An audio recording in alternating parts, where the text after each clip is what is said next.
All right, so today we're with Daniel Riveron. Yes, sir. I like your last name, by the way, even though you went like one above mine, but that's okay, I'll forget that. So you're pretty active in MMA and in the jiu-jitsu scene together, right? So, Yes. but that wasn't always the case. You weren't always pursuing this like MMA or jiu-jitsu as kind of your career, to my understanding. So let's talk about how you got into martial arts and like how this became what your path was going to be. All right. Or is, right? Well, I mean, we got to go back to like the beginning of my life. You know, I was born and raised here in Miami. Yeah. So my mom is Venezuelan and my dad is Cuban. Okay. And I've been doing martial arts since I was a kid. You know, like at I don't even know, like 2-3 years old, my dad wanted me to do some martial arts, and I think that the first thing that I got put into was kung fu. Really? Yeah. I was gonna say judo because your dad's Cuban. No, Like, that's huge over there. It wasn't. I don't think it was even my dad that wanted to put me in kung fu. I think it was my mom that she was like, oh, I gotta put him somewhere like Yeah. like a daycare, you know. Because you were energetic? And yeah, I mean, I was.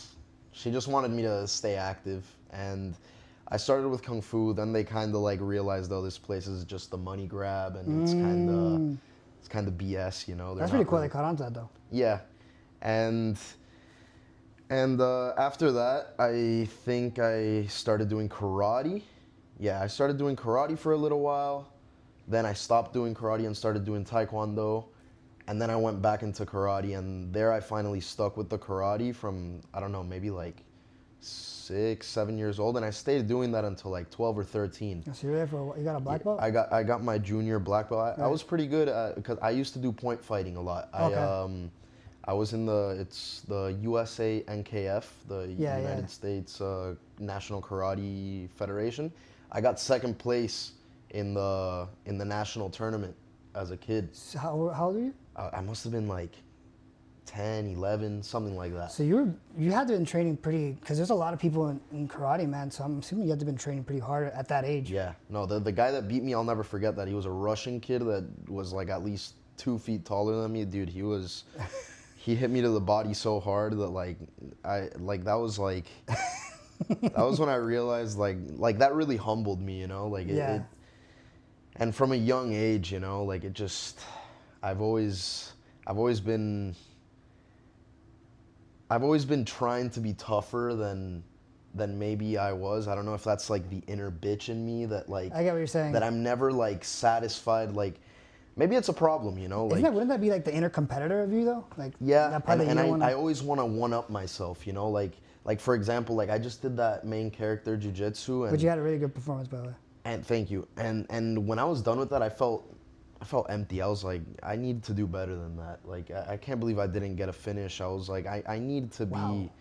I need to get back in the gym and do much better than that. I know what I'm capable of, you know? Does that happen every time, even if you win? Like every time you compete? Yeah, yeah. Like, my MMA fight, I'm very hard on myself. Like, I shouldn't be. Because I'm also proud of all the things I've accomplished. I think I've done a good job at always improving, but you know, like nobody's perfect. We all have flaws, and one of my biggest flaws is that I'm definitely my biggest critic, you know, and even in my MMA fight, like I didn't get the finish, and Yeah, but I the felt like last one you did, you dominated yeah, them. but I took a lot of damage, and I was like, dude, I'm better than that. Like I know I'm better than that, and I was disappointed, and I struggle with a lot of like mental health issues that like I beat myself up way more than like I wouldn't wish it on my worst enemy, the Right. things that I tell myself, you know, like Right. and I've been working really hard to change that. I've gotten a lot closer to God, you know, like That's important.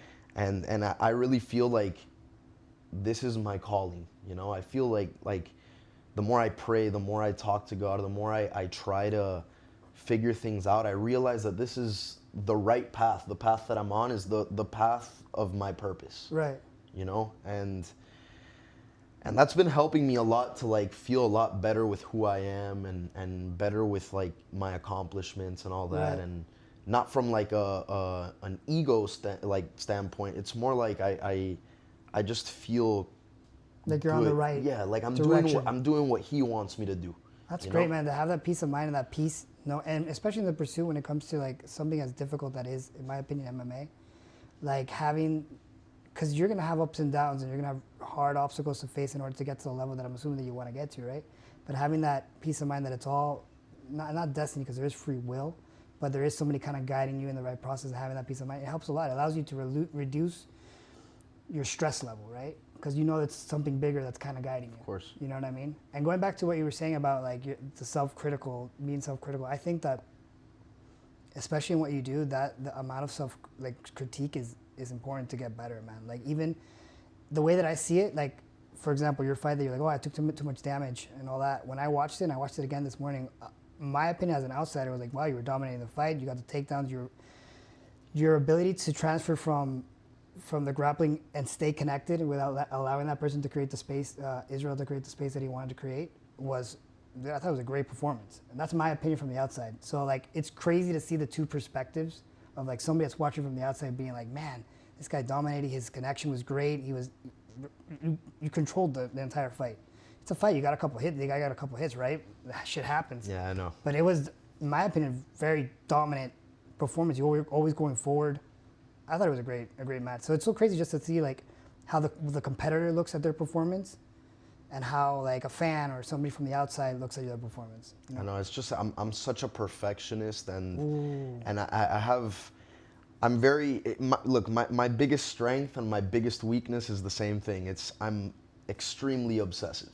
I'm obsessive to a point where it hurts relationships.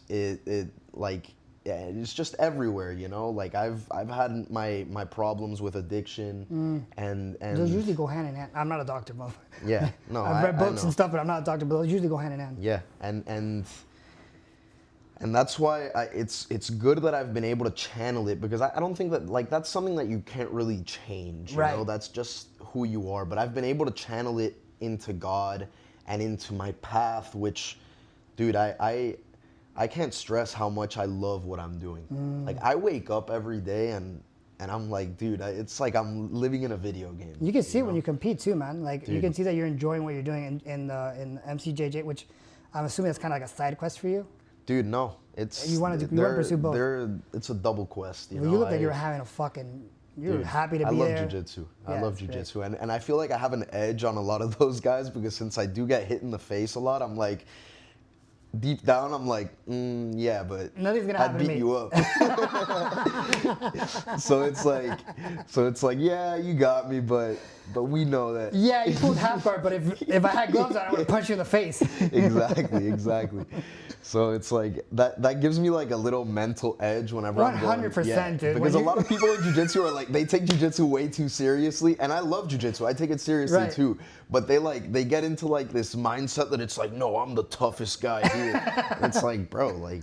Yeah, until you get punched in the face, right? Yeah, chill. I mean, you have that mental. You got into like the mental stress of a fight, bro. There's a big gap between, like, in my opinion, from jiu-jitsu competition, which it can be stressful, especially for somebody that hasn't competed in MMA, and then you compete in MMA, train in MMA, you've been punched in the face, have all these other variables you have to worry about in an MMA fight. You go to a jiu-jitsu tournament, you're like, it's like another day in the park for you. You don't have to stress about it. Dude, and yeah, like back to like me just loving it. Like, dude, I love that I learn every single day. You also had a great fucking camp, dude. Dude, yes, at Killcliff, man, and under 10th Henry Planet. That's wild. No, I'm eternally grateful. You know, like sometimes I don't know. Maybe some people will say that I got to the situation I'm at by luck, but that's where I think that God comes in. It's grace, you know. Like I was gifted this opportunity, and I'm not gonna let it go to waste. Dude, but how could they? Like, from the outside perspective, how can someone say you got it, especially in MMA? How could they say you got there by luck? I don't know, man. That's what I tell myself sometimes. You know, like I said, like I'm my own worst enemy. You know, dude. It's like I'm like, how is it luck if? Because there's no way you can go into, well, okay, maybe there is a way, but you can't go into a fight and do the performances that you've had in your career, right? Including jiu-jitsu, and you're lucky, bro. You know what I mean? Like, you put in the work. Yeah, man. That's the beauty about these martial arts. I love it. Dude, I have amazing training partners. It's so cool being at Killcliff, because I don't have to travel to get people I've got guys from Dagestan, guys from Chechnya. Yeah. I've got Prior champions. I've got Gilbert Burns, Herbert Burns. Rashad Evans, I think, too, right? Dude, Rashad Evans was there giving me advice a couple weeks ago. It's like, dude, I'm at a place where like I'm learning from the best in the game. Yeah. And sure, there might be a couple of guys that don't go to Kill Cliff, but like overall, I'm learning from the best in the game. And then on top of that, my jiu-jitsu, bro, dude, I love the 10th Planet system. Yeah. And maybe it's because, like, I don't know, when I was growing up, I guess it was super cool to watch Joe Rogan and stuff. But, dude, something about what Eddie Bravo was, like, saying when I was coming up, I started training jiu-jitsu and boxing not very seriously when I was 18. I'm 26 now. Yeah.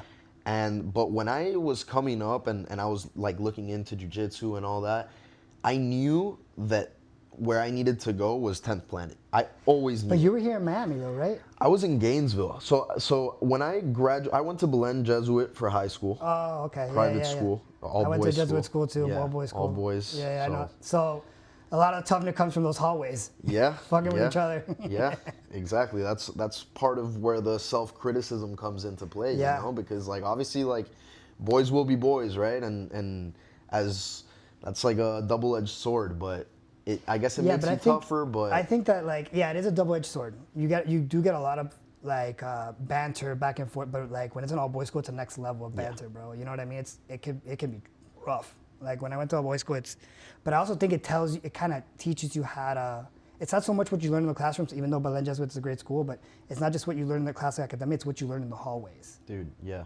You know what I mean? Look, as much as it sucks, I feel like as humans, we learn from pain.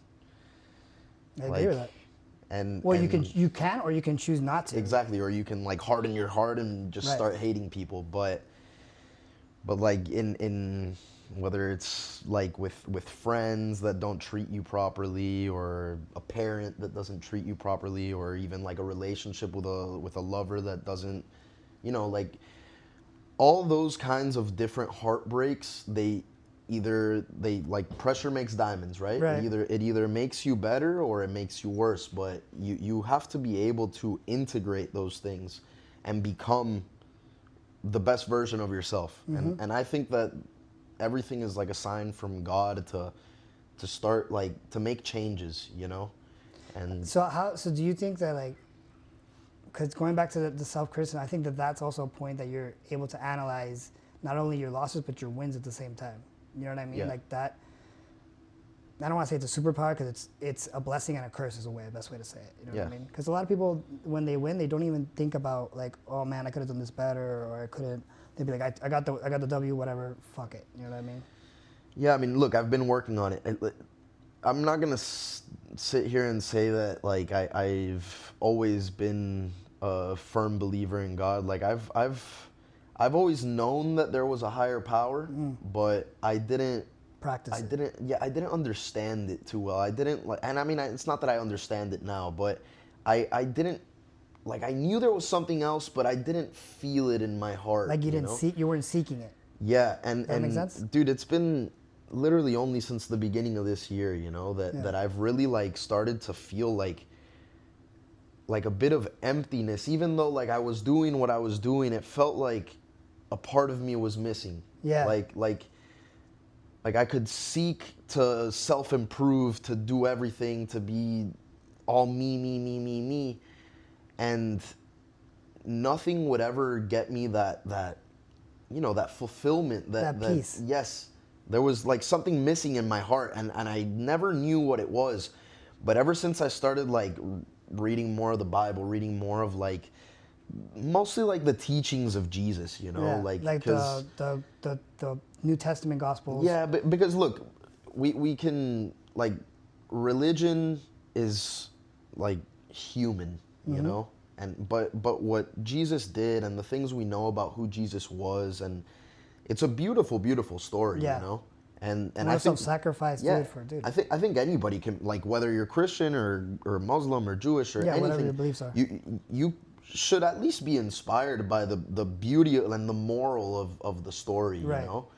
And that's kind of what inspired me, that I was like, dude, like, Jesus had no reason to forgive because he was betrayed, he was humiliated, he was treated like crap, you know? Yeah. And he always forgave, and I think that's badass, you know?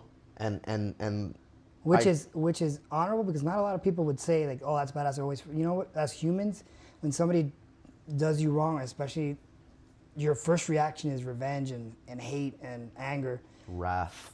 And then somebody says like, you know, I think that's badass. That means like you're internalizing the practice of forgiveness. You know what I mean? And your ability to forgive yourself allows you to grow as a human. You know what I mean? Because I don't know if it's a Latin thing or a man thing, but forgiving yourself is like, it's So hard. It's so hard. Like even if it's a minor mistake, at least in my opinion, whenever I do like a mistake, small or large, I'll beat my head over it for a while. You know what I mean? Even if nothing bad happened from my mistake, I'm just like, what the fucking Yeah. thing. And the ability to forgive yourself allows you to learn from it, right? And then grow as you course. want to grow, right? Yeah.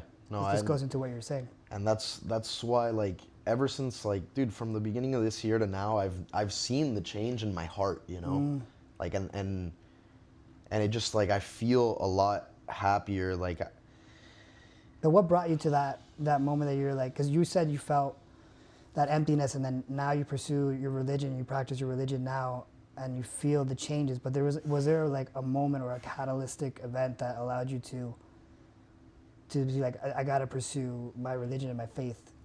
Dude, I don't know. Like, or was it just like accumulation? I fell in love with a girl that I was dating this year, and it didn't work out, unfortunately. But I really like Took it hard. fell very deeply in love with her, and that kind of thing kind of awakened me to, like, dude, if I can feel this kind of love, God's love is even greater. Right. God's love is even greater. That I feel like us as people, we're always expecting other people to give us exactly what we need.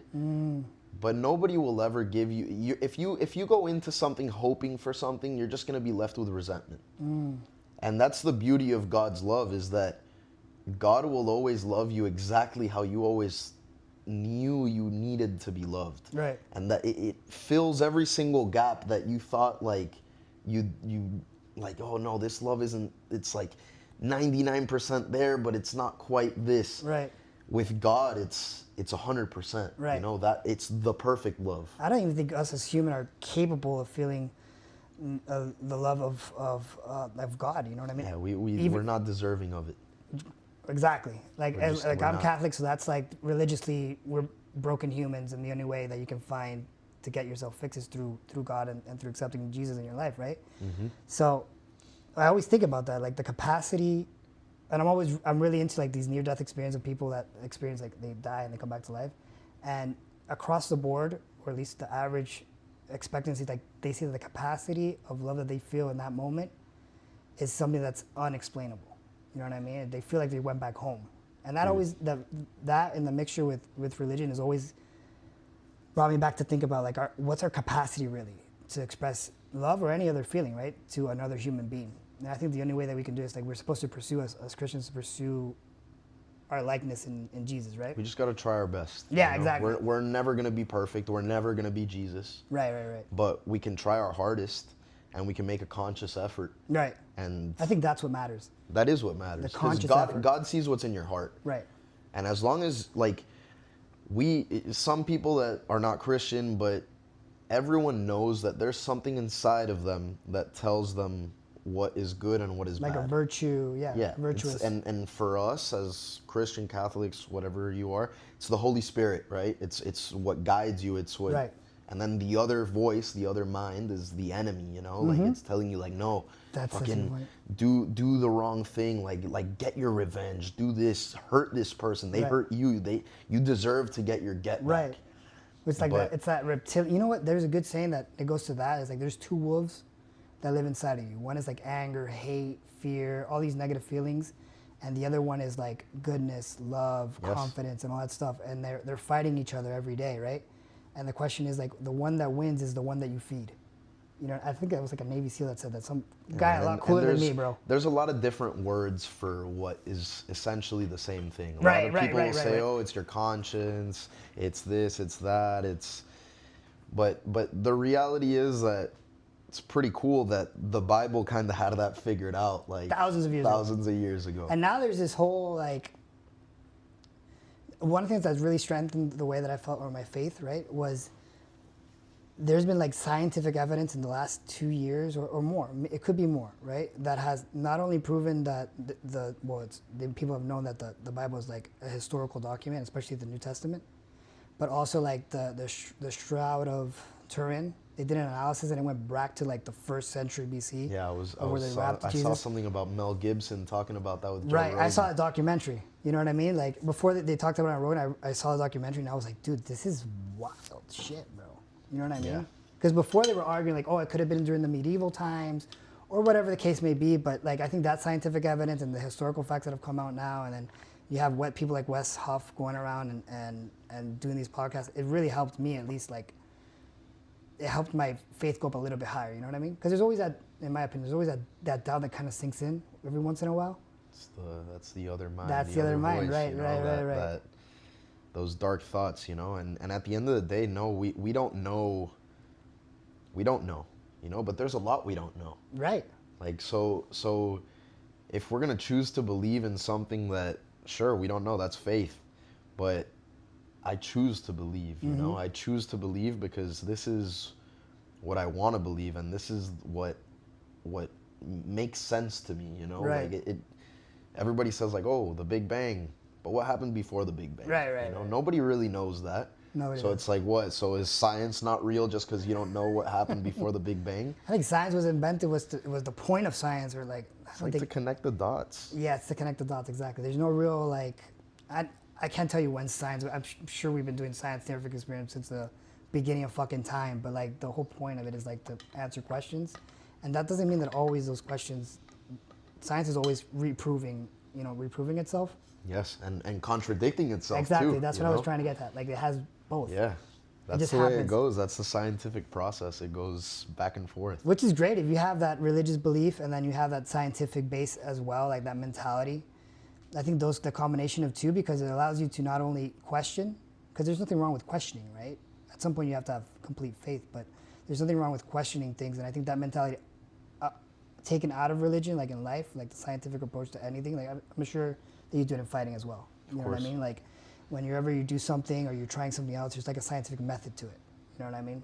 Yeah, I'm very detail oriented with my fighting, and I always try to like perfect things. Like I said, I'm a perfectionist, so I'm always just studying the game. And that's also why I really like jiu-jitsu, because I feel like, even though with striking it's like that too, but I feel like with jiu-jitsu it's really popular right now. Like Danaher, he's a philosopher that just. Which is probably one of the best things that happened to our sport, and I don't think it's talked about enough, is like the impact that man had on jiu-jitsu. Do you know what I mean? For like real. He had Gordon Ryan. Dude, I'm so bad. I think Craig Jones used to train with him. Craig too. Jones used to train with him, but also Gary Tonin, like all these huge GSP, all these fighters trained with this guy, and the impact that he had on MMA and in jiu-jitsu is. He just has a fantastic. His like communication is what's so perfect. Like he leaves no detail out. Like he sometimes when you're watching his things, it's a pain in the ass, because he's like he goes on these rants, but it all makes sense. Yeah. But he's on rants, and he'll spend like just talking about like why this hook needs to be this way, and he'll spend like 10 minutes talking about that, and you're like, oh my god, what did I get into? Dude, but like I was watching the leg, like to your point, I was watching the leg locks. I'm watching it with my wife. My wife competes as well, so I'm watching it with my wife to kind of like see his. And the first fucking hour is like theory. You know what I mean? It's the system broken down or whatever. You could ignore that, or you can sit down and listen to it and be like, this makes way more sense. I think you have to as. Yeah, but how many people are gonna sit down and do it? Dude, but the people that want to get better. Right. The people that when you start to realize like this is gonna level me up like as fast as possible, it's like, okay, you sit there for an hour, but you're actually gonna level up. Right. So it's like, I like that, you know, and I don't know. I feel like watching film is also so important, and obviously. Do you think that the film, like watching fighting video, like how, I guess my question is like, what do you decide to watch, and is there like a thought process behind what you're watching and studying? Dude, look, sometimes my dad loves watching every single fight that So your dad's a fight fan? exists. Yes, my dad is a bigger fight fan than me. So he probably knows a fuckload of shit like when it comes to fighting. Yes. Like he in terms of like in practice, maybe not as much, but he's got a great eye for fighting. Dude, but you'd be surprised the amount of people, like let's say you have somebody that's a huge fan that watches all the fights and maybe doesn't train, right? But their ability to understand like strategy and dynamic, it can be really high level. Yeah, you know no, what I mean? my dad loves watching fights more than I do. Like for me, bro, I'm a big fan of watching old fights. Like my favorite fighter of all time is Georges St-Pierre. Yeah, I gotta that for me is the GOAT, you know, Yeah, he's really good. because as great as John Jones is, and I'm not gonna try to like criticize John Jones in any way, I feel like the 170-pound division, it just in terms of statistics, most humans, if you think about the average size of a human, that is around the weight class where you would land. Yes, sir. Is the 170-pound, maybe 155, 170. Yeah, that range. But 170 is just the most loaded with talent, with athleticism. Yeah, that welterweight. And dude, Georges St-Pierre is a guy that got into, he was like just 30 years ahead of his time. Bro, 100, and in a time that you had to travel to train at different, like you didn't have it all in one house. Dude, you put Georges St-Pierre in the 170-pound division today, and I think he dominates. Yeah, it's definitely like, I mean, there's some really good fighters now, but I think St-Pierre in his peak, and okay, so let's put him in today's realm with the same resources at his peak. Dude, he Man, was crazy. Think about the people he fucking fought, dude. I was watching the other day that battle, that fucking war that he had with Hendricks. Yeah. You remember that fight? I've watched that fight multiple times because everybody says like, oh, Hendricks won. But every time I watch that fight, I score it 3-2 for GSP. Me too. And I'm like, it's close though. It is close. It is close. But I mean, fights sometimes are close. Yeah, but I feel like a lot of times people discredit but that just shows his greatness. Right. Because he's so dominant in every single fight that he has a close fight and they're like, oh, he lost. No, That's it's such just a good close fight. dude. That's such a good point. Like when you're so dominant in MMA, and then you get I think that also happened with John Jones when he fought Reyes. Yes. Like it was a close fight, but I watched it. I'm like, I think he won. Exactly. But since they're so used to this dominant performance, and then they see this dominant performer, this dominant fighter taking their licks and getting hit, and actually going to like a highly contested match, it's like, oh, he lost. That's a good point. I didn't think about it that way. Yes, and I think that proves their greatness. The only fight from John Jones that I think is debatable, for me, it wasn't John Jones or Reyes. GSP? John Jones. Okay. The only fight that I think was debatable was the one with Gustafsson, the first one. Yeah. That was a crazy fight. That was a crazy fight because I had never seen like I gotta watch it again. Yeah.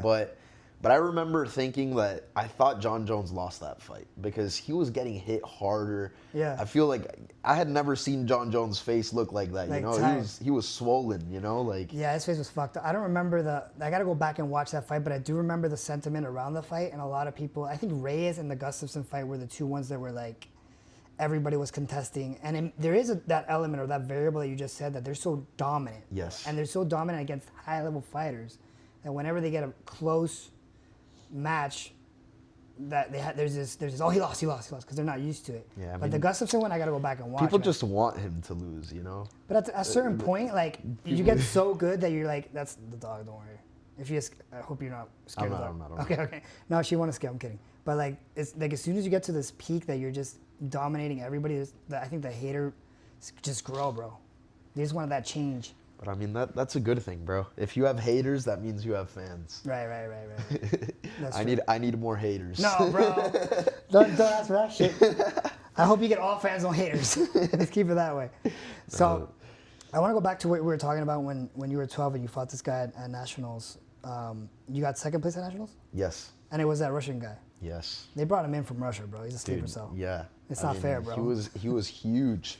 He was huge. Have you seen that movie, like the bench warmers? Yes, bro. Like I am 12. I am 12. Like, no, dude, this guy was huge. With crayon. He was huge. Like that shit was crazy. And dude, he just beat my ass. And what happened after that? After that, I don't know if it was directly after that, but I never liked martial arts. Really? I've always been a soccer fan.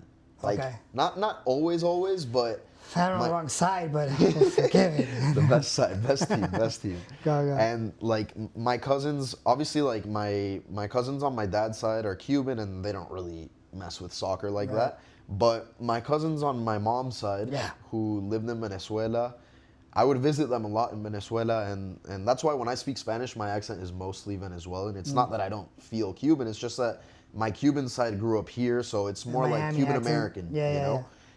But my Venezuelan side is pure Venezuelan. So, that makes sense though. Yeah.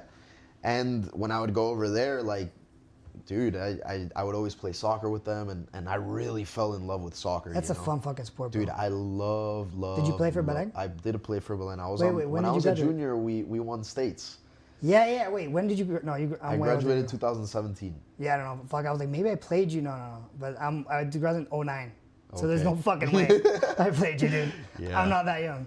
I was 10 years old. Yeah, I was good doing team, karate though. when you graduated. Yeah, so you played soccer, and that was kind of like, I was gonna ask you if you wrestled in high school, but if you're playing Belém soccer, you're practicing all year round. Dude, yeah, no, I never. The only other sport that I did when I was in high school was track. I used to run the 100 and the 200. Jesus, dude. Yeah, and the 400.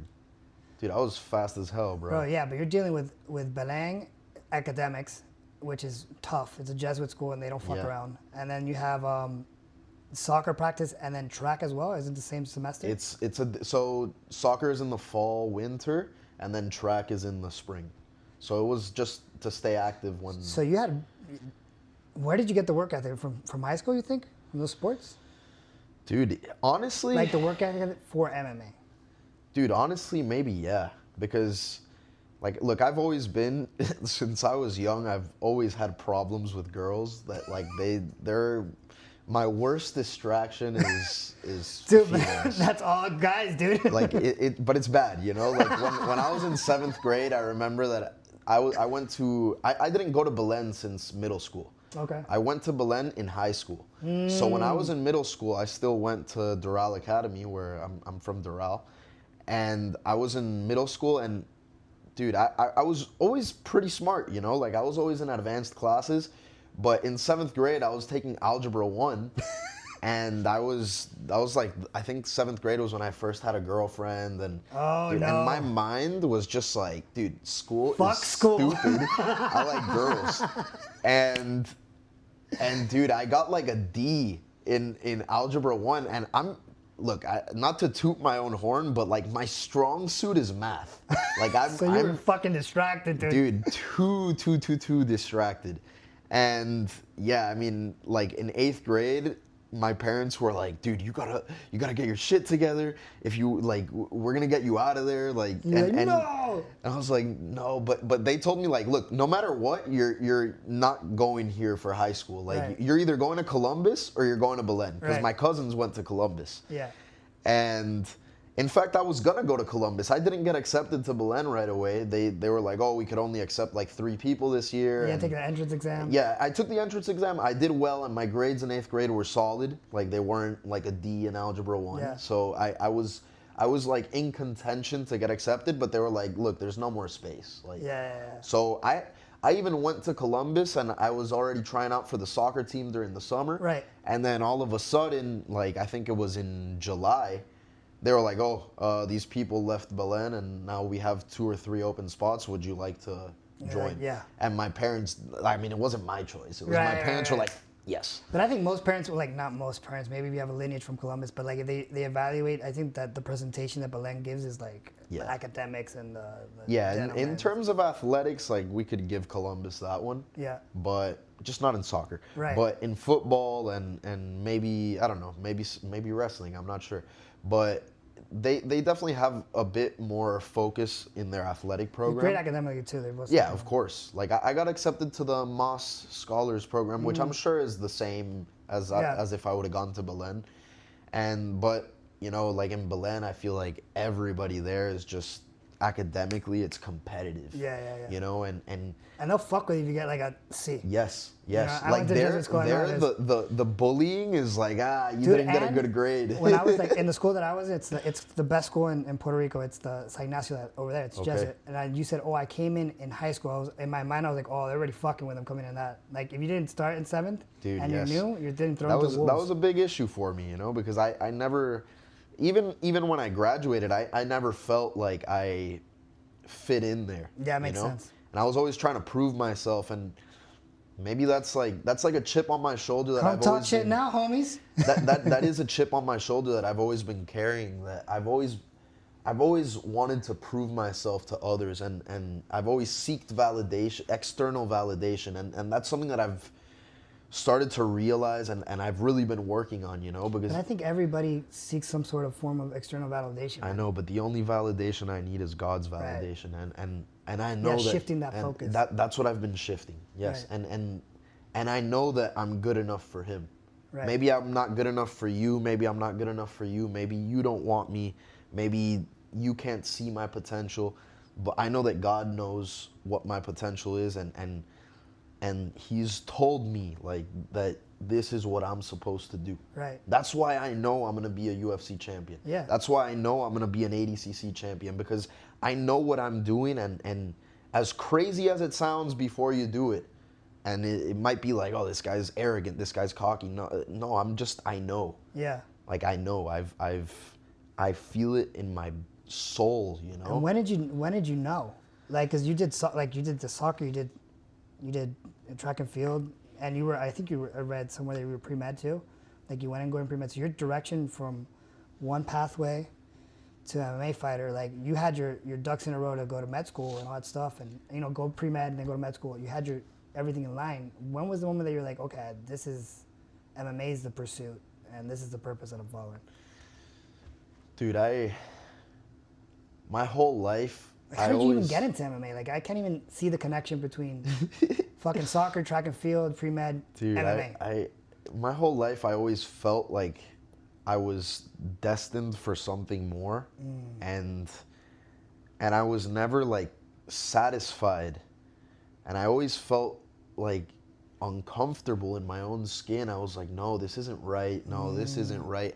And I maybe at one point I felt like entitled to something, and I didn't feel like and I would get mad that other people had things that I didn't have, and then I realized, no, it's because I need to work for it. You know, I need to get there by my own merit, you know? And I had always wanted to be a soccer player, you know, since I was a young kid. Like I always admired doctors as well. So since I was young, medicine has always been something super interesting to me, you know, the way the anatomy, to this day. It seems like to me that you always like you like to pursue difficult things. Yes. Like, it's like, I want to do this job or whatever. It's like, I want to be a doctor. I want to be a professional soccer player. I want to be And I didn't want to just be a doctor. I wanted to be a cardiologist or a neurosurgeon. So you wanted the top of the top, bro. I've always liked the challenge, you know? And as hard as things are, I feel like the more challenging it is, the more I rise to the occasion. But that's a good way to pursue anything that's challenging, you know what I mean? And look, medicine was always something that was interesting to me. When I got to college, it didn't feel right. Just all the work that I needed to put in, I never liked school. We know that the system. As soon as you had a girlfriend, you're like, "Fuck this, I'm out." Yes, exactly. Like, to me, I've always felt like there's something more to life than just sitting here and doing this. And, yeah, dude. And I felt like even though I read a lot of like biology textbooks, anatomy textbooks, and I'm super into like the whole subject matter is interesting. Yes, I love biohacking, all that kind of stuff. It's super interesting to me. Like I'll spend hours watching YouTube videos about like the way the human body works. Yeah. It's something that I'm very passionate about. But when I got like to college and just the workload and Maybe the structure of how they teach it is probably what makes it not. and I also I wasn't mature enough to handle the stress. You know, I even though I was always intelligent, That makes I sense. may have been coddled by my parents. Not that it's their fault, you know. Like No. at a certain point, like when you're an adult, you gotta take responsibility Yeah. for your own actions. But I took a long time to mature, and I didn't realize how important it was to have discipline in not just with academics. You Yeah. know, like you have to have a disciplined life Right. outside of the academics in order for the academics to work out. Right. And that was right when I was like in my deepest part of addiction, and I wasn't prepared to be handling that kind of a course load. Too, but also to be fair, like you're going into college at 18, and our brain isn't fully developed until like 24, 25, right? Yeah. So like, and that I think the last part to develop is the executive function portion of your brain, which is the one that kind of makes those decisions and the problem solving component of your brain, right? So we can't really weigh out what the fuck we're doing at that age, or at least not completely yet. And I think a lot of kids get thrown into like this idea of what they want to be, and not saying that they could not be that, but just at the moment they're not prepared to handle what it takes to become what it is that you want to be. You know what I mean? Exactly. So it was just really hard for me, you know, and I couldn't deal with it, and I wanted an out, and I didn't know what I wanted from my life because I felt like I had failed already in a dream. Because when I tell you that I fell in love with soccer, like, dude, my dream, the moment that I started playing soccer, I might have been like 10 or 9. I was playing club soccer and still doing karate at the same time. I was doing both, but at a certain point I had to choose, you know, and my dad hated that I chose soccer. Like, dude, he was pissed at me for a long time. But I preferred soccer tenfold. You know? As I a loved parent, it. dude, as a parent, I get it because I mean, was that right after you got second in nationals? And it's an Olympic sport, It was bro. around then. And it's an Olympic sport, so it's already like shit. It's already like seeing it as a parent, it's like, damn, he has this talent in this. It kind of means he's second in the nation if karate works the way I think it does, right? Like he's already second in the nation in this sport. A little push, he can be first. You can see a pathway to Olympics. You know what I mean? Yeah, but as a kid, you don't really see it that way. You just kind of see it as it's like also soccer's fun as fuck, bro. It's not as stressful. But it became stressful because I started, like, back to the external validation. I started kind of late in soccer, and maybe these other kids, some of them were better than me, and I just put a lot of, like, I've always been the person that puts too much pressure on myself to the point where, like, I didn't perform the way I wanted to because of that pressure. And maybe, like, talent-wise, bro, I could have done it. You know, I could have accomplished my dream. My dream was always to go play for Real Madrid. There you go. You know, that was my dream. That was my dream. I'm not gonna say anything, but It was my dream, and like I wanted to be just like Cristiano Ronaldo, dude. That is my idol to this day. Like I admire that guy as an athlete. Is wild, bro. Yeah. As an athlete, Yeah, like, I was about to say. I dude, 40 years old, still going strong. That guy is crazy. Yeah, like, huge inspiration for me, even carrying over to MMA.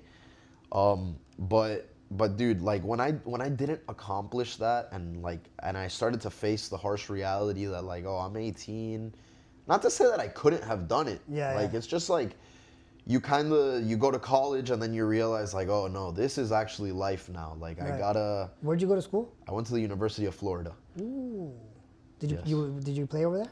No, they don't have a soccer team. Oh, I didn't know that. So if they had a soccer team, I would have tried to walk on as much as possible, you know. Yeah, like I would have tried every single semester, but they didn't. I had to come to the realization. That's probably why you had to, because the separation of what you were pursuing and where you were going to school, like it creates that moment of like realization that, like, fuck, I'm not in the right place. Exactly. And I was like, wow, like this is life now. I gotta I got to do So the what'd you thing do? that I hate to do, which is school.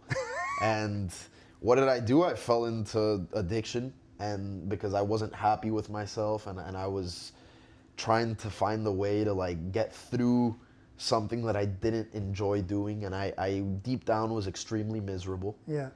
And I hated myself, and I hated the situation that I was in, and I instead of like communicating things properly, I just drowned myself in drugs, alcohol, whatever it was. So true. I mean, I think that our ability to communicate at that age, our ability to communicate, communication, like expressing yourself. Like I'm expressing myself, and I'm like, duh, duh, duh. So like your ability to express yourself is such a hard thing to do, especially when you're in a bad place. Like, who do you tell? Like, oh, I need help. I need this. Like, I don't know what direction it is. But at some point, you got out of that addiction, right? Yes. And Thank it God. got to your point that you wanted to go. So how did we get to that martial art component? Back to that martial art component. Yeah. So when I was over there in Gainesville, I actually lived with an ex-girlfriend of mine, my first love, you know, and she was a great girl. I was not a good person back then, you know, because I couldn't believe that somebody could love me when I didn't even love myself. You get me? Yep. So obviously, like, that would never go well, because you hate, if I hate myself, how can I? Yeah, there's a dissonance of like, Exactly. if I feel this, how can you feel this way about me if I can't even feel this way? Exactly. About me? Yeah. So that was a big issue, but she would always support me in everything, and I had the idea, like, I had always loved UFC since. Well, your dad was yeah. a huge fan. Yeah, exactly, and embedded in dude, your when life. I graduated high school, 2017, that was Conor McGregor's peak. Woo! Like, dude, I was. Hooked. That was the pinnacle of MMA. Yeah. So I loved MMA, and I've always, look, before I calmed down, I've always been a fighter in the sense of like street fighting and fighting other people. beat the Like, shit out of people on the street. because dude, whenever people would bully me, I would suck at using my words, and I was like, I'm just gonna hit you. and that was my solution to a lot of things, and sometimes it worked. So I was like, this isn't half bad. I can just hit you whenever you disrespect me. And they're not gonna say it again. And I was young, so I was like, I'm not gonna go to jail. But Yeah, this is not then at a moving. certain point, you realize this isn't a good choice. And So you always had that burning fire. yeah, like, as a I've always fighter. had that. And I came up with the idea, like, I was talking to her, and I was like, you know, I really want to do this, you know, like, I want to do this. And she supported me, and I started training over there in Gainesville. I started doing I had already done boxing and jiu-jitsu, but it was kind of more so that I wouldn't get fucked with when I was going out, which was like the wrong reason to do it. Right. But I guess for self-defense, it's not really a wrong reason. No, I mean, whatever reason it is that gets you into the mats is not a bad Exactly. reason, bro. But then, like, after, that was like maybe 18, then when I was 19, I found an MMA gym over there, and I started training. It wasn't super serious, but they had a cage, and I was falling in love with it little by little. Oh, so it was incremental. It wasn't like immediate. Exactly. And I already had the kicks and stuff. Like, I felt like, Taekwondo, karate. exactly. I was like, dude, I'm already kind of good at this. Yeah. You know, and Felt like natural. dude, I was like, if I really try, this could be like my way to become a professional athlete that I always wanted, you know? Like, maybe Right. soccer didn't work out, but this could really be my way, you know? Well, I you can are a professional athlete now, dude. Exactly, and that was a huge, even though I lost my professional debut, I was really proud of myself, because first of all, that fight, I felt like I put up a good performance against a tough opponent. Yeah. And It's also your first fucking pro MMA fight. and dude, it I don't know, I was really proud of myself. You for should be. You got having- in the fucking ring, dude. Like, 95% of the population would be. But I was proud of myself for a little while, but then right after that, it was like, I can't be a losing pro MMA A fighter. losing? A losing pro MMA Oh, I thought you said a fighter. losing. I'm like, this motherfucker just made up a word, and I like it. I'm gonna start using it. No, I'm a little bit congested. No, but like, I couldn't stay with a losing record, you Right. know? And then, like, now I'm even, but still not, like, I need to keep winning, you know? Yeah. And I know I will. I feel Dude, but confident. you're in the right camp. Like, you're in Killcliff. You're in 10th Planet Miami under Gabe, right? Yes. So those are two fantastic coach, great, even better human being. Yeah, dude, I met Gabe 2 weeks ago when I did his episode. Bro, probably one of the nicest, realest human beings that I've met in a while. You know what I mean? Really nice guy. Dude, but he's a great guy. But also He's an really good instructor inspiration. too. You know what I mean? So you have a great instruction there, and you have this great. So you're in the right places to grow in your career. Like, do you see like a pathway? Because you want to be UFC champion, and that's what you believe. That's the pursuit to. You're on that pursuit. Do you see kind of like in the pathway towards that? You know what I mean? Yeah, I mean, I'm. Because right now you're I'm fighting living it. I'm living it. in Double Down, right? Yeah, I don't know if they're doing another event. Okay. But next month I'm actually signed up to do the ADCC Open, and then I'm gonna do IBJJF as well, no-gi. Okay. So yeah. I'm gonna stay active, and then I was about to ask ideally, you, you're gonna do gi too, and I realized your 10th plan. There's no. I don't want to get into this gi argument. No, bro, I'm not gonna argue with that. I do no gi. I hate the gi. Like I don't want to name any names, but one time when I was looking for a gym, when I had come back to Miami from Gainesville, because that was right during the pandemic. When I came back to Miami, I was looking for a gym to start training at, to start doing this thing, and I was like, oh, maybe I can find a boxing gym and a jiu-jitsu gym. Right. And I went to a pretty famous jiu-jitsu gym here, and the guy told me like, oh no, you can't only do no-gi. If you want your no-gi to be good for MMA, you got to do gi as well. And I was like, dude, I left that place. That makes no sense. I mean, it stuck with me. When he said that, I was like, no, that cannot be right. That cannot be right. I know this guy's a black belt and he's very famous. But do you know why that doesn't make sense to me? Like, I think from no-gi jiu-jitsu to MMA jiu-jitsu, there's also a gap. Like, for example, yes, I'm willing to sit in half guard with you. Like, if you come on top, I'm willing to play half guard with you. If we're in a fucking MMA fight, I don't think I'm gonna want to play half guard with you. You know what I mean? Like, that's such a neutral position in the no-gi jiu-jitsu realm. But you take that over to MMA, and I'm generalizing, obviously. You know what I mean? I'm not saying that nobody in MMA can have a great half guard that's a killer. I'm saying in general. You transfer that type of style to MMA and being on the bottom, I don't think it's going to be very difficult for you to have to impose your jiu-jitsu from there. You know what I mean? Like, that's why your style is very MMA based too. Like, yeah, you're dominant on top.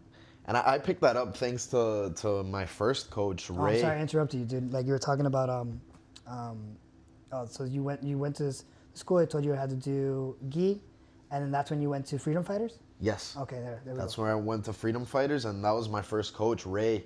Which is a good coach. Amazing coach. Yeah. And that guy is just, dude, I've he's never like met a him, but father I've figure. seen him coach. He's like a Everybody says the father same thing. figure for me. He's like, dude, that guy, what a guy.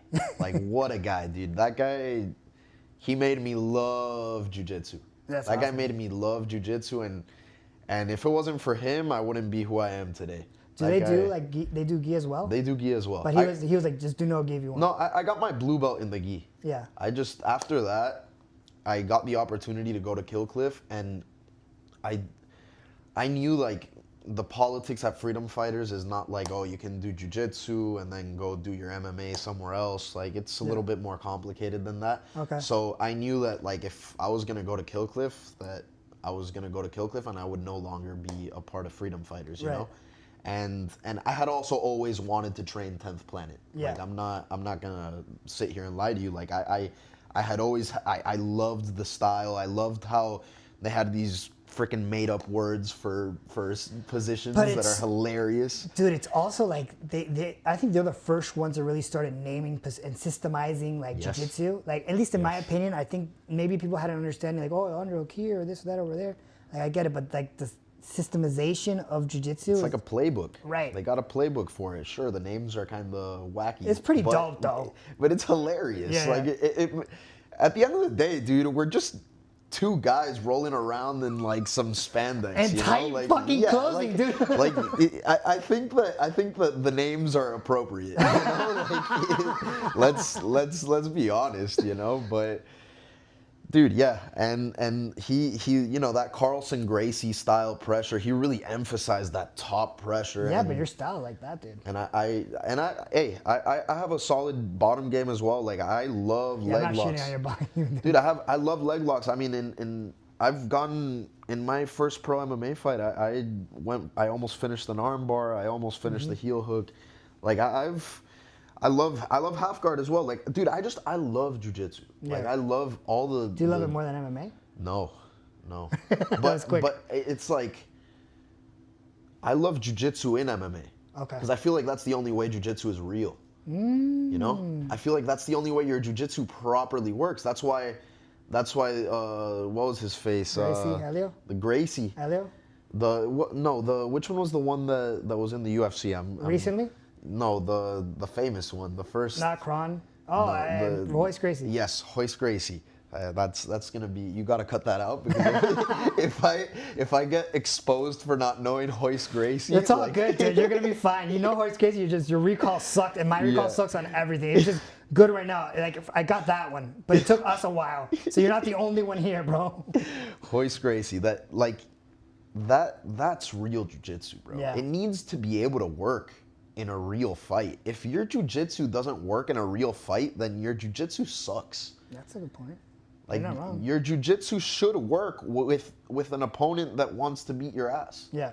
And obviously, at a certain point, you gotta, like, if you're fighting an MMA fighter, yeah, you gotta learn, like, how to wrestle. Is that why you went into MMA? Like, was it? Wait, I'm a little confused. So, the decision to do MMA, right? Like, you came back from Gainesville. You went to Freedom Fighters for a little bit, right? But then you decided to go to Killcliff. When was the decision like? Because the decision was doing jiu-jitsu, right? When was it like? Okay, I'm gonna fight. Was it because?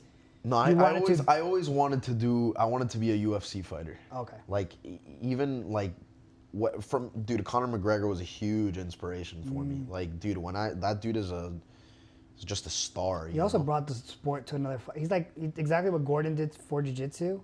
Like, he brought the sport to another level. Dude, he's a star boy. He's a star boy. Like, just the way that every time he was on the mic, it was just like just dropping bombs, you know. And it was like without even trying, he was just being himself. Yeah. He was just being himself, and that's what I think that everybody makes the mistake. They're all trying to copy him. But there's only one Conor McGregor. Yeah. You know, like, you just got to be yourself. Right. It's just that him being himself was hilarious, and it stuck. The thing about Conor McGregor is that there's a fight before the fight, bro. Like, he's fucking with your mentality right before you're about to go in to get. Like, he's manipulating your emotions with the shit that everybody's like, oh, he's talking shit, but as the opponent, the fight starts way before you get in that cage. I mean, yeah, you gotta train all that stuff, but like the mental game is like heightened, bro. Dude. Yeah, I mean, we were talking about this, you know, like, being your own self-critic is part of that, you know. Dude. And like that's where I think that having this belief in God is gonna take me so much further. Yeah. Because now I don't feel like I'm fighting for me. I feel like I'm fighting because this is my purpose. Yeah. I'm fighting because this is what God wants me to do. He wants me to get to the highest level in what I'm doing and give him credit. Because I feel like there's so many people that they get there and they forget who brought them to the party. Exactly. And they're like, oh, like, it was all me. I did all this. But that's another reason why I really like Khabib, bro. I like his celebration was always like, he was always, and Khabib is just a great humble guy. Yeah. And you need That's that. a lot. You're like a huge Conor McGregor fan, but you're also a huge Khabib fan. Dude, for a different reason though. Like, it's like, I mean, I'm sure you're a fan of him as a fighter, but like, the reason that you're a fan of Khabib is because his humbleness and his spirituality approach to fighting, and the reason you're a fan of Conor was his verbose attitude. He was just him. Right. They're both. Even though it's different, I like them both for the same reason, because they're genuine. They're themselves. Yeah. They don't. And they're comfortable. Yes. They're not trying to prove anything to anybody. They're just being themselves. Yeah. And, dude, yeah, I mean, I don't know, man. I feel confident that this is what I'm supposed to do. And I think I'm on my way there, man. I think you did, man. I think your last performance, at least the last one that I saw, first of all, your performance in main character was a really good performance, man. It seemed like you were comfortable there. You're having a good time. In the mental space that I saw you compete at, it seemed like you were doing a great job. Even when I said, "Hey, man, how are you?" You're like, "Hey," you were happy. You weren't like, you could tell you were locked in, but in a good place. You know what I mean? You weren't like Yeah. stressing it out. No, I was stressed out because I won't lie to you, man. I had just gotten it. Like I probably I didn't want to compete. I had just gotten in like out of a relationship like That day? 5 days before, like, Fuck. and the person was there watching Fuck. and with another dude. Fuck. So it was like. But you overcame it. You competed. You did what you gotta But yeah, do. that it was a crappy situation that kind of showed me like I'm made for this, you know? Like it was like a real test of my mental because like regardless of What'd you do? You just shut it out? Like how you were feeling about that moment? Did you accept it? no, I shut it out, and then after I had to feel it, which Right, sucked. right. But in that moment I was like, no, I have a mission that right does now, suck, and bro, I'm gonna because- do this. Because you fucking just won something, and that's the Yeah. personal shit always fucks us over. Yeah, bro. that's the way life goes, you know, and it's That's a true. good lesson. It proved to me how strong I am that I was able to overcome a different kind of adversity, Mm-hmm. you know, a mental adversity, and like and at the end of the day, as crazy as it Wow, is, you kinda it's saw it- pain tolerance. You saw it as an opportunity for growth. It's pain tolerance, bro. Yeah, like but ask yourself how many people would do that. not a lot. I mean, even I like when my only amateur fight that I lost, that was when I had gotten out of my first relationship, and I was destroyed. And there, I was not strong Right. enough to deal with that. So you learned from that one then. That was, dude. I had a bad weight cut. I was still in addiction when I was fighting. That's like, wild, dude. and it was just not a good performance because I wasn't there. Mm-hmm. But this time, even though like, look, I don't want to say that I was fully there. I wasn't at main character. I was hurting, Yeah. you know. But I was able to like compartmentalize. Yeah, dude, it happens to me all the fucking time, dude. Especially that word for me is That's, like mother compartmentalized. Hey, I usually write those words. I don't usually say them. Right, like there's writing words and there's fucking saying words. That's not a saying word, dude. Yeah, but dude, I'm proud of myself for that. Yeah, And you should be, man. I think that's a fucking huge accomplishment. yeah, It's and- tough. But dude, it's like I'm excited to keep competing. I'm excited. I've got like this fuel that I guess only heartbreak can give you. That forbidden pre-workout, you know. And it's like, Forbidden pre-workout. dude, and I just feel ready to like prove all the doubters wrong. You know. So what do you have? What do you have? Yeah, I know you have ADCC. Like, what do you have? We have like, and we went overtime, but like, what do you have coming up? And like, first of all, is there anything that we talked about? Is there anything that you don't or you want to talk about that we haven't talked about? And if what else do you have like to promote? Because I know you're doing ADCC, which is July, right? Yes, it's July 12th, I believe. And then the IBJJF Nogi. July 25th. Or July, it's from July 23rd to 25th. I don't know how Is that it here? works. It's here in Miami, right? It's in Orlando. Okay, but it's the Florida one. Yes. Yeah, But okay. look, I'm gonna be competing like a madman. If Those all are goes huge. if all goes to plan, in August I'll have an MMA fight at Kill Cliff that they're doing the XFC Young Guns.